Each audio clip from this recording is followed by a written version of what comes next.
Ei, aina pitää olla huumoria mukana, mä leikkaan tässä. Okei, eli tänään asentaa HPD M8/10-ankkuria.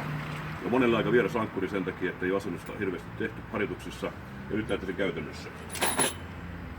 Eli sillä on erilainen ankkuri, että voidaan asentaa mekaanisella työkalulla tai koneasennustyökalulla. Suosittelen koneasennustyökalua aina. Ja ankkurille ei porata mitään erillistä reikää, asennusohje löytyy aina laatikosta. Eli on tämä asennustyökalu, ankkuri laitetaan sinne. Meillä on siporeksi.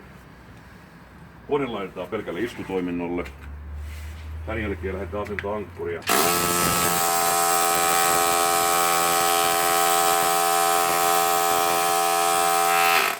Näin. Nyt tämä ensimmäinen sisäosa on tuolla pohjassa. Ja sen jälkeen pannaan tämän ulko-osa tuohon pintaan. Missäs meillä oli se asennustulankkuri tässä, mitä me avattiin tossa. Ja sen jälkeen kun tämä sisäosa liukuu tuohon, ulko-osassa liukuu tuohon sisäosan pintaan, niin ankkuri näyttää tältä.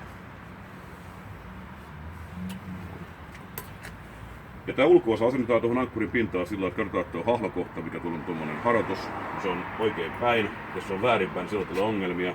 Laitetaan tuohon päälle se. Sitten taas samalla asennustyökalulla painetaan se kohti siporeksia. Ja ankkuri asennettu.